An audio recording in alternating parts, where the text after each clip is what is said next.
Good evening. I'm Allison Williams, representing the League of Women Voters of Bellingham and Whatcom County. Founded in 1920, the League is a nonpartisan organization with more than 700 affiliates in all 50 states. Our goals are to encourage informed and active participation in government, increase an understanding of major public policy issues, and influence public policy through education and advocacy. The League never endorses candidates or political parties. Membership is open to all people age 16 and older, and we invite you to join. Tonight's forum is being broadcast on BTV and the City of Bellingham YouTube channel. Recordings of this program will be available on the League of Women Voters Bellingham Whatcom County website, lwvbellinghamwhatcom.org, and at the City of Bellingham YouTube channel. The forum will be rebroadcast on BTV and on 102.3 KMRE Community Radio up through Election Day, November 8. No portion of this forum may be rebroadcast in part or in full without the written consent of LWVBWC. Questions for this forum have been prepared in advance by the League with input from the public. The Cascadia Daily News, Linden Tribune, Salish Current, The Northern Light, and 102.3 KMRE Community Radio are media partners. Tonight, we're hosting candidates for the Whatcom Public Utilities District No.1 Commissioner. The Public Utility District No.1 of Whatcom County was formed in 1937 by a vote of the people of Whatcom County. The PUD has countywide authority to supply electric and water services. And the district is governed by an elected board of 3 nonpartisan commissioners who come from different districts in the county. The commissioners oversee policy decisions which operate a utility system that provides electric and water service. I'd now like to introduce and welcome our candidates, Jaime Arnett and Eric Davidson. Here are the rules that will follow this evening. The candidates will have 90 seconds to respond to each question and 1 minute for their closing statement. Each candidate has a challenge card that they can use once. The challenger has 30 seconds to state the challenge. The challenged candidate then has 30 seconds to respond. I will ask candidates to speak in alphabetical order and then alternate the order for the remaining questions. The timer displayed on the screen will count down your time. The timer will be purple as it begins, then turns to yellow when 15 seconds remain. When time is up, the timer will turn red, so please stop talking. If you continue to speak after the time limit, we may cut your microphone. Are there any questions regarding the rules for either candidate? No. Great. If our timer is ready, then we can start. So, Candidate Arnett, we're going to start with you with the first question, which is, share some of your personal and professional accomplishments and how they have prepared you for this position. Great, thank you. My family has lived in Whatcom County and worked in fishing and farming, and even water quality. I've personally worked in the commercial fishing industry as an administrative executive, and I run a small therapy farm. We know with climate change, we'll have more droughts in the summer and more floods in the winter. We know that a balance must be struck between our heritage industries to ensure enough water for both fishing and farming. We can let those trials be devastating, or we can plan for the future with our public utility district. I want to do that planning, which is why I'm running. Additionally, most of my professional career has been in nonprofit management, working for both Habitat for Humanity in Washington and Oregon, and Animals as Natural Therapy, where I'm currently the executive director, running a small therapy farm, providing animal-assisted mental and behavioral health services to youth and veterans. Additionally, I've worked as a contract grant writer for more than a decade, helping community-based organizations achieve their financial goals to better serve our community. I was appointed to Blaine City Council in 2019. My passion is service, and I think my candidacy will be no exception. Thank you. Candidate Davidson, would you like me to repeat the question? Sure. Share some of your personal and professional accomplishments and how they have prepared you for this position.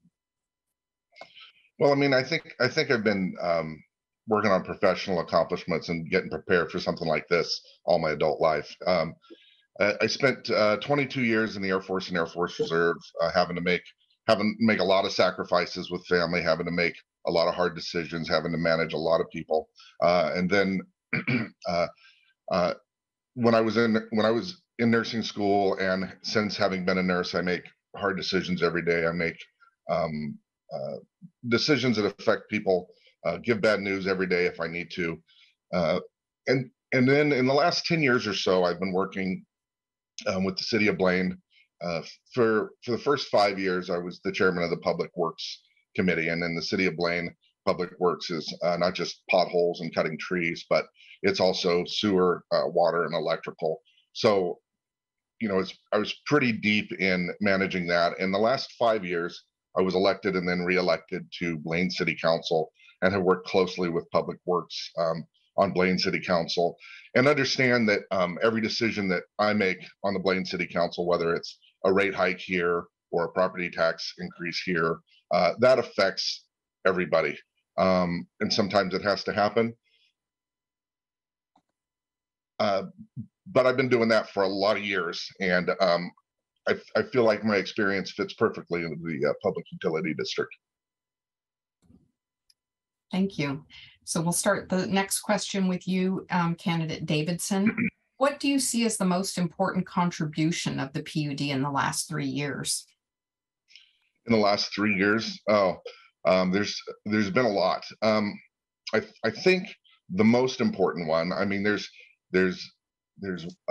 water district and adjudication that they're working on, and there's electrical, and there's conservation. But I think in the last 3 years, they've been working really hard on getting high-speed broadband internet throughout the county. I know in Blaine, even in the city of Blaine, even in the city limits, we have what a lot of people would consider a rural area. Some people would consider all of Blaine rural in some ways. And we have a hard time getting high-speed internet out to everybody. And that's a big priority for me, and it seems like it's been a big priority for the Public Utility District in the last 3 years. So electrical and water, hugely important, but the work they've done in the last 3 years with high-speed internet has been great. And I mean to make it one of the priorities to continue that, so we can get that service out to everybody in an affordable way. Thank you.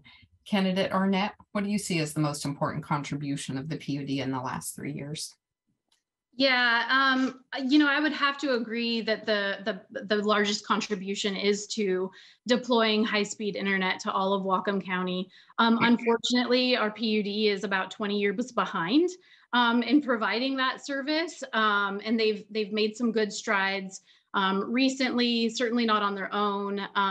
They've been really trying to partner with Whatcom County Council and partner with the port to make sure that happens. And, just to speak to the need for that, I mean, we all just survived a pandemic together, right? Where we struggled with online schooling, with telework, with telehealth appointments. I think the pandemic really sort of sped up their process to see that we're struggling, and we need to really address the digital divide here in Whatcom County much faster than we have been. So I would say even in the last year, they've made a lot of really great progress towards seeing that happen. Okay, thanks. So candidate Arnett, we'll stick with you. What was the PUD's biggest missed opportunity during the last 3 years?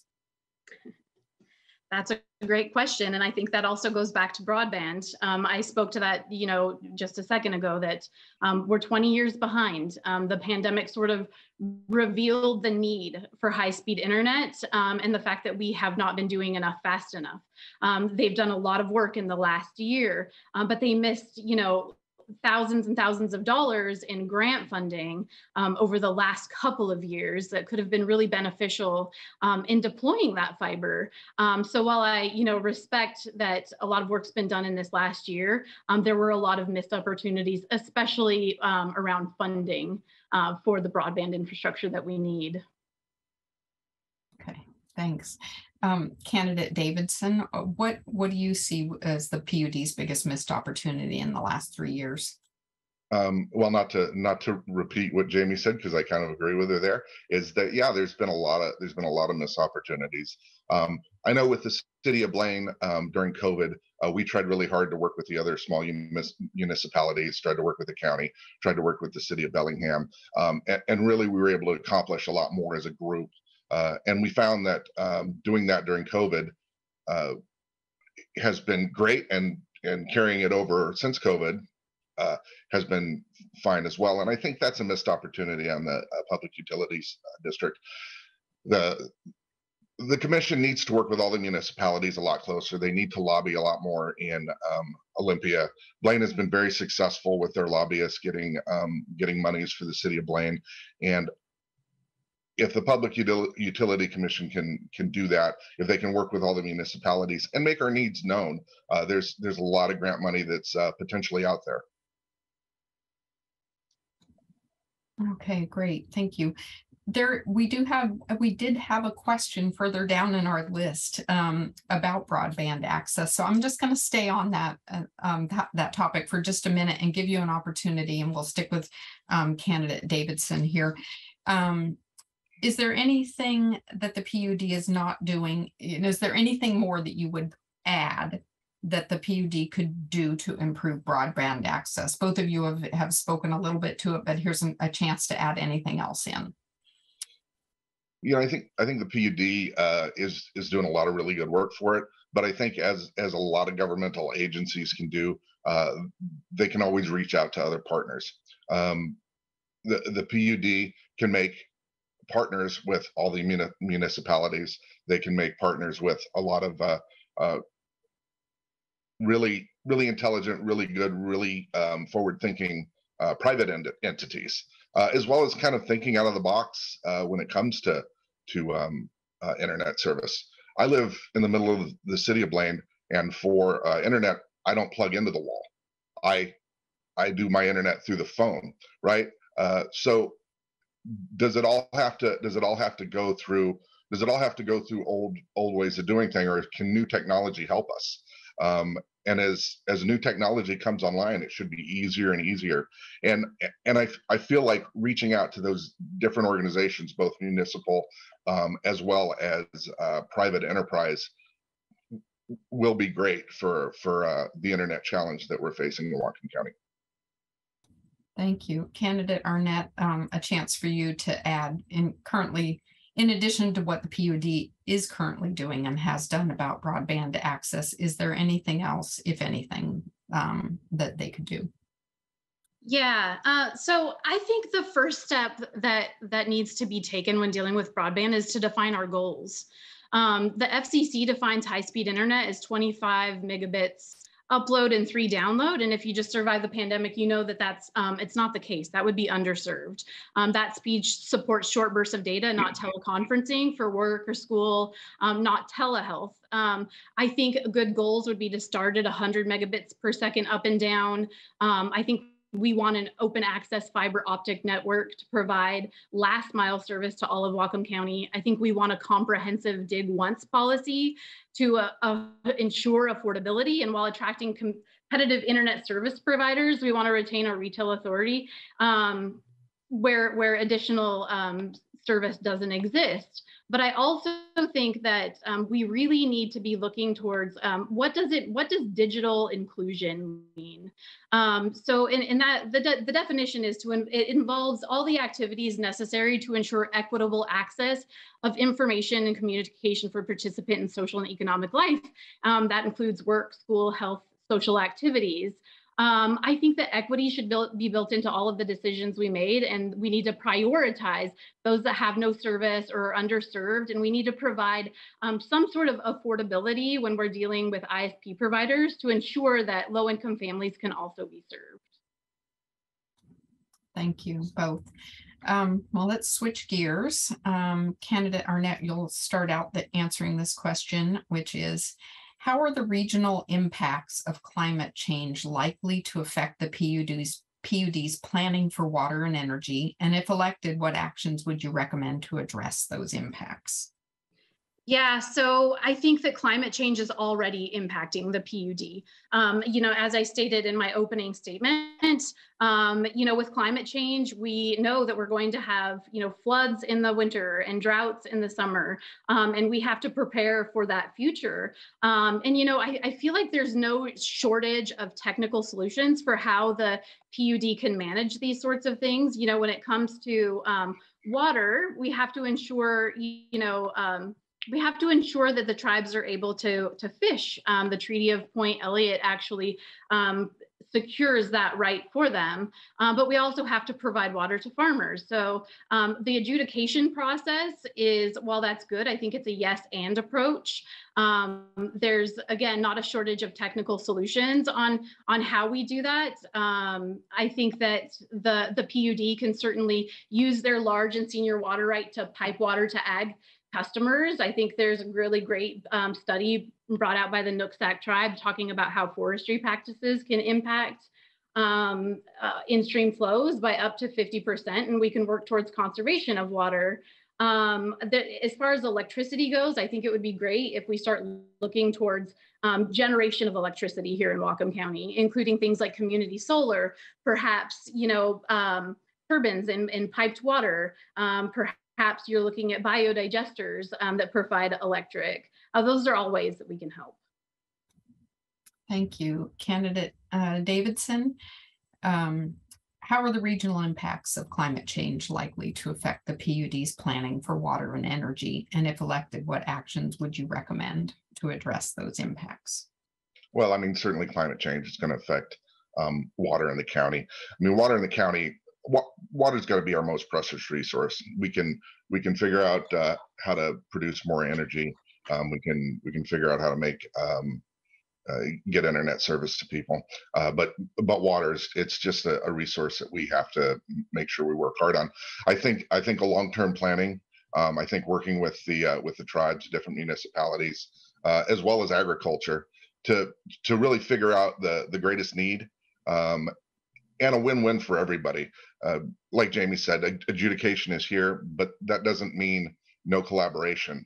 Working together, we should be able to come to a solution, as well as we need to encourage our municipalities to think about the long term when it comes to their own water supply. I know in the city of Blaine we have our own water system, and we are in need of an update of our water system, and we are in need of some reservoirs, and we're working on that, because the reality of the situation is there's not less people moving into Whatcom County. There's more people moving into Whatcom County, and we're growing by leaps and bounds in all municipalities.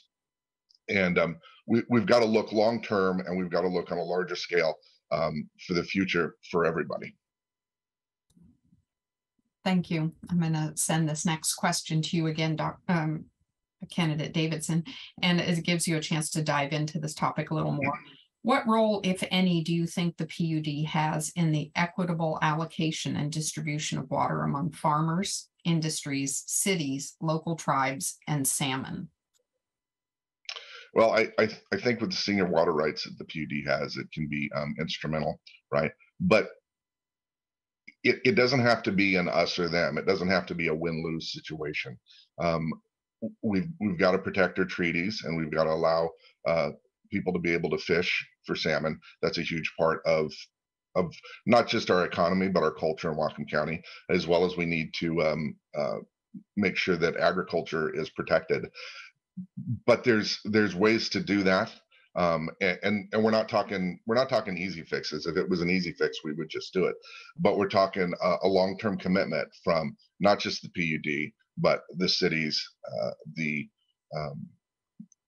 cities, the tribes, the agricultural lobby, and commercial and industrial to really get that done. But I think PUD can take a lead in that, and really kind of guide the process as much as we can, with the understanding that everybody in the county is our customer, and everybody in the county has a need, and everybody in the county, if we work hard, can be happy with the outcome. Instead of having a win-lose, we need to go for a win-win. Thank you. Candidate Arnett, the same question. Would you like me to repeat it? No, that's fine. And I think I actually touched base on some of it earlier. So, like I said, in the face of climate change, we're facing significant water quantity and rights issues. So the Treaty of Point Elliott preserves the tribal right to hunting and fishing. We have a legal and ethical obligation to ensure enough water for salmon habitat. Farms also feed families and should be protected. So we have to find common ground. The adjudication process is a legal process to resolve conflict and competition on a water source. It legally determines whether each water right is legal, how much water can be used during shortages. This has already begun in Whatcom County when the state legislature allocated money for the pre-adjudication process of inventorying water. But like I said, it needs to be a yes and approach. Other things that can be done, like I said, there was a forestry practices study that was put out by the Nooksack tribe, how just tweaking forestry practices can increase in-stream flows by 50%. I think that that's a study that we should look at. Using our large and senior water right to pipe water to agricultural customers will certainly help create equity. And also conservation. A lot of farmers right now, they're using water guns for irrigation, and that leads to a lot of evaporation and drift. So, you know, there's potential for the PUD to help mobilize grant funding to farmers for better irrigation systems. It's cost prohibitive for many farmers to do that. So it's certainly something that we can help with. Thank you. We'll start the next question with you, candidate Arnett. What will you do if elected about flood contingency plans? Yeah, I mean, I feel like that's the question of the hour. And I have certainly listened to both sides of arguments on dredging. I just read a wonderful article that talks about how part of the issue with the Nooksack is that it carries a lot of sediment.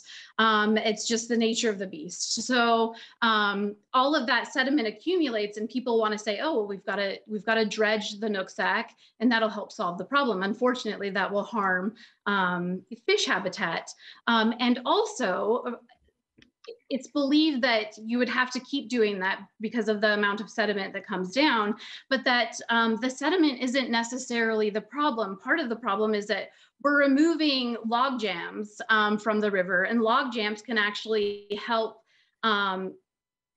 keep the water flowing at a steady pace. And when you remove it, you don't have that.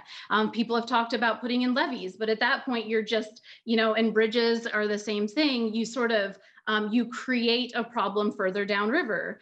So I think that the PUD should be looking into scientific studies on, how we mitigate that.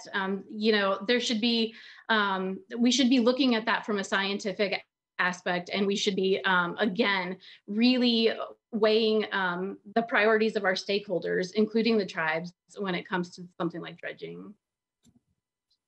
Thank you. Candidate Davidson, tell us what you would do if elected about flood contingency plans. Well, I mean, and I think Jaime hit the nail on the head there. You've got to look at all solutions, right? You've got to look at both short-term solutions as well as long-term solutions. There's no easy fix to these problems, right? But we do have to care about all our stakeholders and everybody who's involved. I would hate to be the guy that has to tell Sumas and Everson you're going to flood again because the PUD was not taking into account what's going on. With that being said, you can't just dredge the river and destroy the salmon habitat. So I think we've got to look at all things. Look at all the science and see, hey, what's the best thing, and really start making plans for not just tomorrow, not just next year, but how is this going to affect our grandchildren as well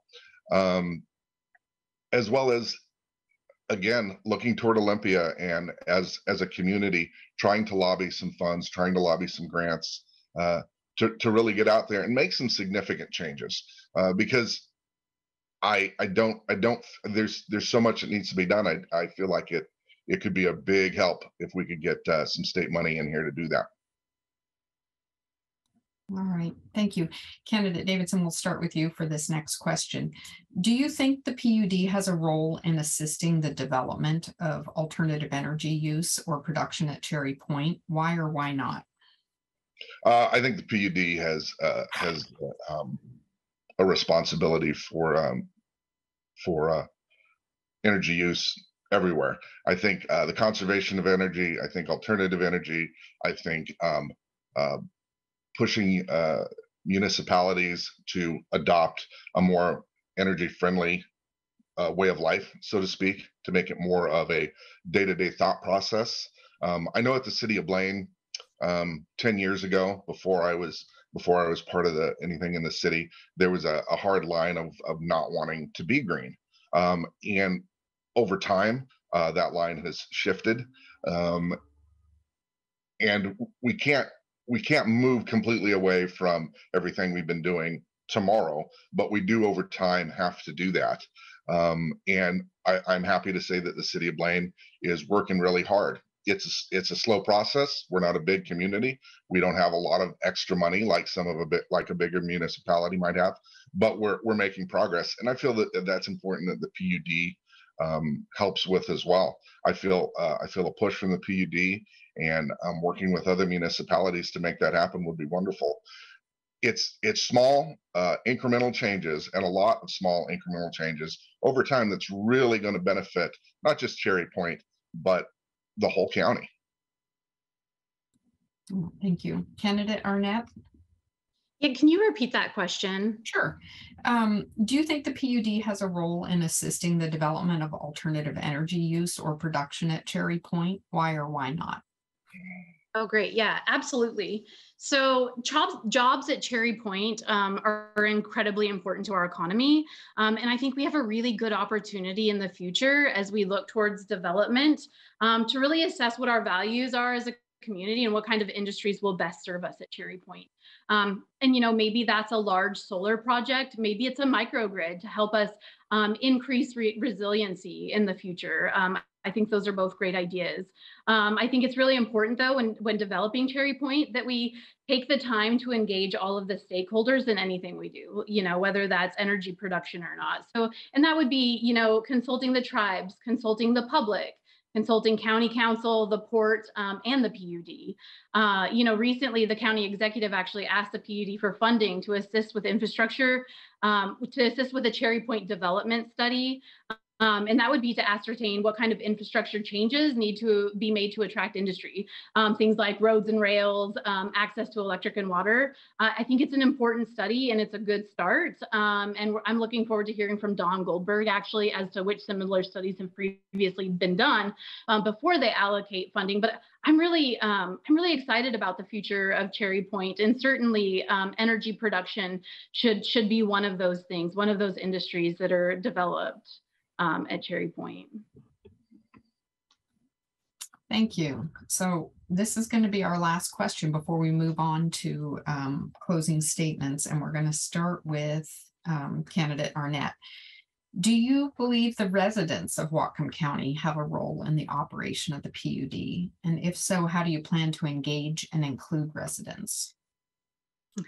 I absolutely think that residents have a role, and it's actually one of my campaign priorities is to provide better communication to the community about what services the PUD is offering. I often get blank stares when I say that I'm running for the PUD Commission. Part of the reason for that is that our PUD doesn't offer direct services to the public. And part is because we have no official communication plan or even a communication officer. Public input's vital to public office, and it's high time that the PUD was transparent and proactively reaching out to the community. And so, ways that I would address that, they really need to have social media. They really need to be sending out more surveys to the public. A newsletter would be nice. I think that they could improve their website. I'm really grateful to Commissioner Grant for ensuring that, they have a YouTube channel now so that you can actually watch the PUD meetings after the fact. Before you couldn't do that. And they're at 8 o'clock in the morning on a Tuesday. So it wasn't really accessible to other people, and now it is. I think that there's a lot that needs to be done, and I think it needs to be a priority. Thank you. Candidate Davidson, the last question for you. Do you believe the residents of Whatcom County have a role in the operation of the PUD? And if so, how do you plan to engage and include residents? Oh, I absolutely believe that they play a role in the PUD. You know, on the Blaine City Council, I don't just work. I just don't work for my district. I work for all of Blaine. I'm also on tourism committees, and I work with all the county. With WTA, with the Whatcom Transportation Service, I work with people from all over the county. And you have to get input for these organizations to work. You have to get input from everybody in the county, and the PUD is no different. Jamie's right. They do not have the kind of media presence that they really need to have, and I think you can say that about a lot of municipalities in Whatcom County. But it's something that it has to happen. They have to be on Facebook. They have to get out there on the internet. They have to make them accessible. There's no reason that if you know, the average person in Whatcom County wanted to know something about the PUD, that they couldn't go to the app and see what the latest news is on the PUD, on the county, on all the municipalities, really. And I think that's something that could be huge, and that would get involvement more, and you'd get a better idea of kind of really what the needs are and the wants of the people out there. Thank you. We're moving on to a closing statement. So candidate Davidson, you'll have 1 minute to make your closing statement. Well, I really want to thank the League of Women Voters for having us here. And I want to thank Jaime for being here and running. I've known Jaime for a long time, and I respect her a lot. I feel like that this is a great time for Whatcom County, but there's a lot of challenges that are moving forward, that we have moving forward. And it's never an easy solution when we're talking about something so big. But it is something that we need to work really hard on, and we need to all get involved, not just as a PUD, but as a community. And I want to say that my experience in the last 5 years on the Blaine City Council and the last 10 years working in the city of Blaine, particularly in public works with electrical, sewer, water, has really given me a good insight and a vision to work on the PUD. And I hope you vote Eric Davidson in November. Thank you. Candidate Arnett, your closing statement, please. Yeah, first, I want to thank the League of Women Voters for hosting this forum. I feel called to run for this position because I want to serve Whatcom County. I've spent the majority of my career in service to my community, either through housing programs or providing mental and behavioral health services. I'm the only candidate with firsthand experience working with the commercial fishing industry and working with farmers. My father worked for Blaine Public Works as a water quality specialist for 32 years. My brother is a senior operator at the Grand Coulee Dam. As funny as it may sound, public utilities is something that we discuss over dinner. I'm also from here. I'm local. I understand the unique needs of my community, and I believe that I can get more stakeholders to the table to discuss the issues we're facing. I'm endorsed by Lummi Nation, the Whatcom Democrats, the Riveters Collective, and the 42nd LD Democrats. I'm also endorsed by Representatives Sharon Shoemake and Alex Rammel, County Council members Carol Frazee and Kaylee Galloway. You can learn more about my campaign at jamiearnett.com. I'd be honored to earn your vote. On behalf of the League of Women Voters, I thank both candidates for being here today and for their interest in running for public office. Voters can find more information about candidates online at vote411.org and in your voter pamphlet. Ballots will be mailed October 21st, 2022, and your ballot must be postmarked or in a ballot drop box before 8 p.m. on November 8th. Please remember to sign the ballot envelope, and if mailing by postal service, we recommend that you mail early. Thank you for joining us this evening.